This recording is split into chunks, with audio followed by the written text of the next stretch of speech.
the First Testament summary, John Goldingay's new translation, and the story it tells.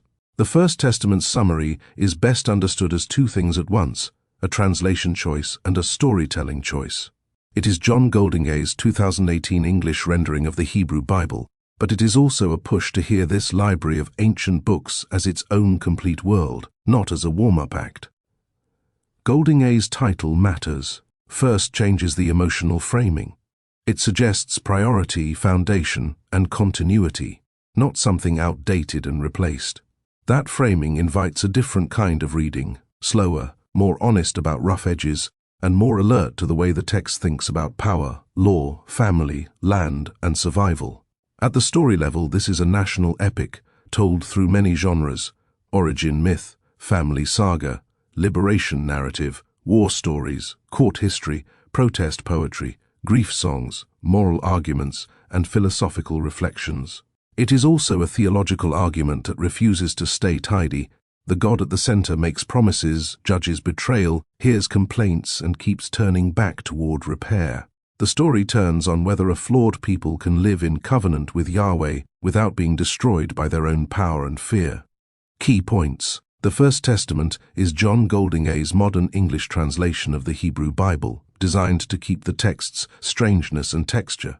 The core narrative follows humanity's break with God, Israel's formation, Israel's collapse, and the long fight to rebuild identity after catastrophe. The text treats power as morally dangerous. Kings, priests, armies, and even holy certainty can rot from the inside. Covenant is the engine of the story: promise, obligation, failure, consequence, and return. The prophets function like moral auditors. They attack corruption, expose performative religion, and insist that justice is not optional. Wisdom books widen the lens. They admit that life is not fair, that good people suffer, and that certainty is often a pose. Goldingay's translation choices make familiar lines feel unfamiliar, which can shake loose fresh interpretation without changing the underlying story. Full plot. Here is the full plot summary with spoilers. Because the First Testament is a library rather than a single novel, the best way to tell its plot is as one long arc, creation to collapse to return, with law, poetry, and prophecy functioning as the inner commentary on the nation's public life. Act 1. Set-up and inciting incident. The opening movement starts with origins. God brings order out of chaos and gives humanity a role to cultivate, name, and steward. The first rupture is not ignorance but suspicion. Humans reach for moral autonomy, and the result is alienation, shame, blame, and exile from intimacy. Violence escalates fast. A brother kills a brother. Society develops, but so does cruelty. Even when the text shows human ingenuity, it also shows human drift. A reset comes through the flood story, but it is not a clean reboot. Survival does not cure the species. The narrative turns from humanity in general to one chosen line: Abraham. The promise is specific and risky. Land, descendants, blessing that spills outward. Abraham's family is not presented as heroic marble. It is a mess of rivalry, deception, and fear. Yet the story keeps insisting that promise can travel through broken carriers. That family becomes a clan, and then a displaced community. Famine pushes them into Egypt. Over time, hospitality turns into bondage.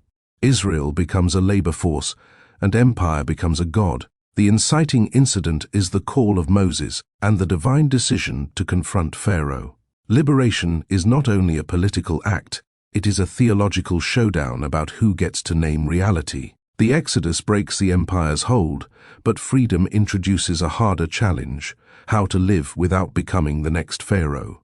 In the wilderness, the people test boundaries, complain, panic, and regress. Law arrives as structure for freedom, commands about worship, property, violence, sex, debt, and care for the vulnerable. Covenant is formed, and the people are warned: you can lose your future by worshipping power, wealth, or your own appetite. What changes here is that Israel moves from rescued victims to responsible agents under covenant. Act 2. Escalation and midpoint shift. Israel enters the land, but the conquest tradition is morally and emotionally charged. The text shows conflict, displacement, and cycles of retaliation. Even after settlement, stability does not hold. The judge's period reads like a repeated fever dream. External threat, internal fragmentation, a deliverer rises, and then the nation slips again into fear, revenge, and exploitation. A monarchy is demanded as a solution. The people want a king like the nations, which is both a political request and a spiritual warning. Saul appears as a first attempt, capable, insecure, increasingly trapped by his own need to control. David replaces him with a mixture of charisma, ruthlessness, courage, and moral failure. David unifies the kingdom and establishes Jerusalem as a center, but he also abuses power in ways that poison his house. The narrative refuses to treat state building as pure progress. It shows the cost. Solomon amplifies the pattern: brilliance, wealth, building, and then extraction. The temple becomes a symbol of divine presence, but the court also becomes a machine for taxes, forced labor, and status. After Solomon, the kingdom fractures into north and south. The split is political, religious, and economic. It becomes a long, slow unraveling, where leaders compete, compromise, and betray, and ordinary people pay. This is where the prophets become central. They do not speak like palace advisors. They speak like prosecutors. They attack the idea that ritual can compensate for injustice. They describe a society where the poor are crushed, courts are bought, and religion becomes branding. They insist that God's concern is not only for sacrifices but for widows, orphans, migrants, and honest scales. The midpoint shift is national catastrophe. The northern kingdom falls to Assyria. The southern kingdom staggers, reforming and relapsing, until Babylon destroys Jerusalem and the temple. Leadership is humiliated. Elites are deported. The land is emptied and traumatized. The promise seems to have failed. What changes here is that the story stops being about building a kingdom and becomes about surviving loss without losing faith. Act 3, Climax and Resolution. Exile turns theology into an emergency. If the temple is gone, where is God? If land is lost, what does covenant mean? The text answers by expanding the idea of presence. God is not trapped in one building. The people can pray, argue, remember, and repent in foreign streets. Lament becomes a form of fidelity. The prophets speak both judgment and hope. The collapse is real, but it is not the last word. A turning point arrives with imperial change. Babylon falls, and a new ruler allows return. Some exiles go back to rebuild. The return is not a triumphal parade. It is a hard, underfunded reconstruction with internal conflict, fear of neighbors, and moral compromise. Walls and temples can be rebuilt faster than trust. The community has to decide who belongs, how to practice law, and how to live with the memory of what happened. Alongside this public arc, the wisdom and poetry books deepen the resolution. They argue with simplistic reward and punishment logic. Job insists that suffering is not always deserved. Ecclesiastes insists that life can feel like vapor even when you do everything right. Psalms turns anxiety, rage, gratitude, and longing into language you can carry. These books do not tie a neat bow. They teach endurance. The ending lands in tension rather than closure. The people are back, but not fully free. The covenant is still a live wire. The story closes with unfinished repair, a rebuilt community trying to stay faithful in a world still ruled by empires, still threatened by internal hypocrisy, and still haunted by the possibility of repeating the same collapse. Analysis and themes. Theme 1. Covenant as a relationship, not a contract. Claim. Covenant is the story's engine because it frames faith as lived loyalty, not abstract belief. Evidence. The promise to Abraham creates a future, but the Exodus turns promise into obligation through law and worship. The monarchy era shows how quickly covenant language can be used to excuse power. The prophets keep dragging covenant back to behavior, especially justice. So what? Modern life is full of contracts without relationship, terms of service, workplace values, public slogans. The First Testament keeps insisting that commitment is measured in action over time, especially when it costs something. Theme 2. Power corrodes, even when it starts as protection. Claim. The The text treats political power as necessary and dangerous, never neutral. Evidence: Israel asks for a king to solve instability, but kingship becomes a new instability. Court politics, extraction, war, and moral insulation. David's story shows personal charisma turning into entitlement. Solomon's building projects reveal how grandeur can be paid for by other people's backs. So what? Institutions drift. Leaders begin as problem solvers and end as self-preservers. The First Testament reads like a long case study in how security can become the justification for inequality and how national stories can become excuses. Theme 3.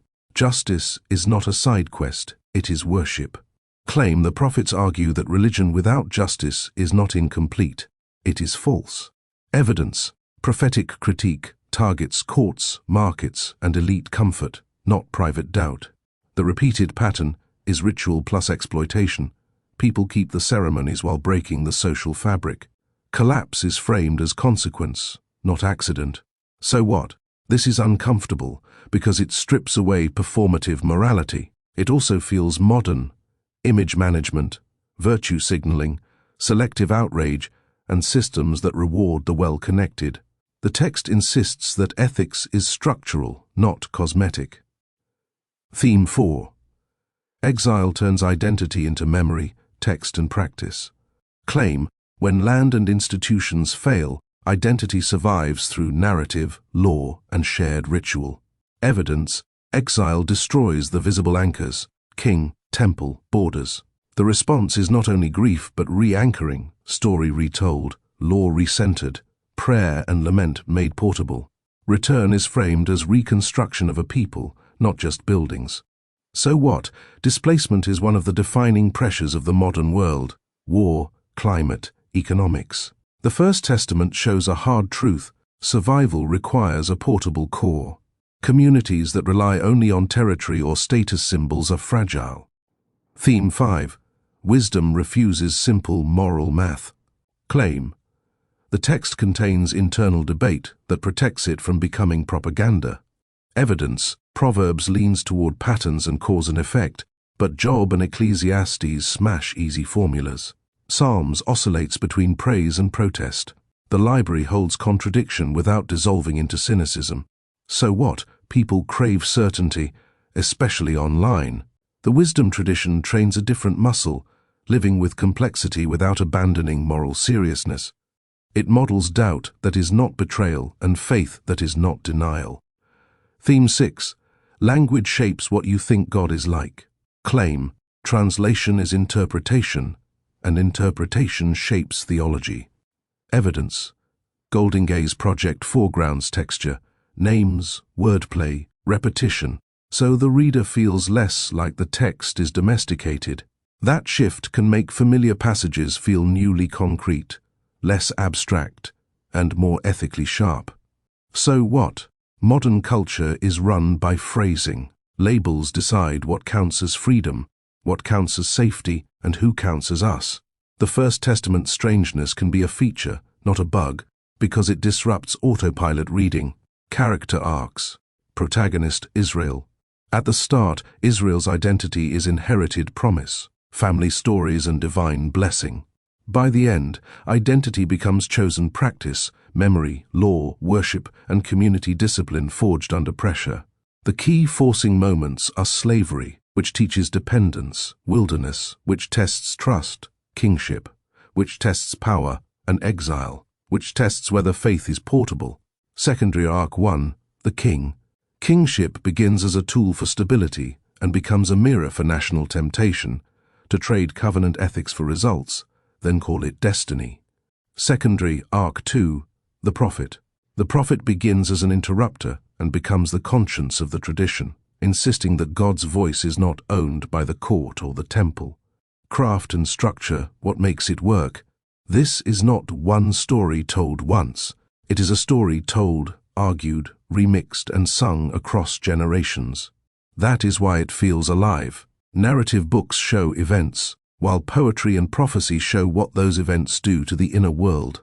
The library format creates a built-in chorus. History says what happened, psalms say how it felt, and prophets say what it meant. Goldingay's translation approach reinforces that effect by refusing to oversmooth the edges. When a line sounds blunt, repetitive, or oddly physical, it can force you to notice what you have been skipping for years. It also helps you hear that the Bible is not written in one voice. Some books are court history, some are street protest, and some are personal grief. The result is pacing that feels like real life, long stretches of waiting, sudden collapses, partial restorations, and then the slow grind of living with consequences. It is less a tidy arc than a truthful one. What most summaries miss. Most summaries treat the First Testament as background for later theology that flattens its moral stakes. In this library, the central question is not, how do we get to the next book? It is, how does a community stay human while trying to stay faithful? Another missed point is how much the text distrusts religious certainty. The prophets, the wisdom writers, and the laments constantly challenge the idea that piety equals safety. They also challenge the idea that national success equals divine approval. That is a brutal message for any empire, any party, or any ideology. Finally, the story's ending is not a victory lap. It is a recovery narrative. The return is not a return to innocence. It is learning how to live after collapse without repeating the collapse. Relevance. Today, technology and media, the First Testament shows how narratives create reality. Today, platforms reward the loudest story, not the truest one. This text trains skepticism toward image-based righteousness. Work and culture, the law's obsession with fair measures, debt limits, and worker protection, reads like a reminder that the economy is a moral system, not a natural force. Politics and power, kingship functions like a case study in leader worship. It shows how quickly security becomes an excuse for extraction and how institutions protect themselves. Relationships and identity, the family stories are full of rivalry, favoritism, betrayal, and repair. They read like an anatomy of how trauma and blessing both pass down generations. War and violence, the narrative refuses to make violence clean. It shows fear, retaliation, and the way war reshapes a people's moral imagination. Inequality, prophetic critique, targets elites who hoard comfort while calling it faith. That maps neatly onto modern systems where wealth buys immunity from consequences. Migration and exile. Exile is not only a historical event, it is a psychological condition. In a world of forced displacement, the text's focus on portable identity and communal memory feels sharply current. Ending explained. Plain language. The First Testament does not end with a fully healed world. It ends with a community trying to rebuild after humiliation and loss. The external conflict, survival under empire, does not vanish. The internal conflict, whether the people will live by justice or by fear, remains live. The ending means the story leaves you in the space between promise and completion, where faith is not a feeling but a practice. What it resolves is the idea that collapse is the end. The people return. They rebuild. They remember. What it refuses to resolve is the fantasy of permanent stability. The text is honest. Humans keep repeating patterns, and repair is slow. The argument it leaves behind is simple and severe. Power without justice destroys communities, but memory plus discipline can keep a future open. Why it endures. The First Testament endures because it refuses easy categories. It is not just religious, not just history, not just myth. It is a multi-genre portrait of what it costs to build a society and what it costs to lose one. It is for readers who want moral seriousness without propaganda and who can tolerate ambiguity without quitting. It may not satisfy readers who want a single tone, a single hero, or a tidy moral scoreboard. The text keeps interrupting that desire. More insight, less noise. Subscribe and explore the full range at taylortailored.co.uk.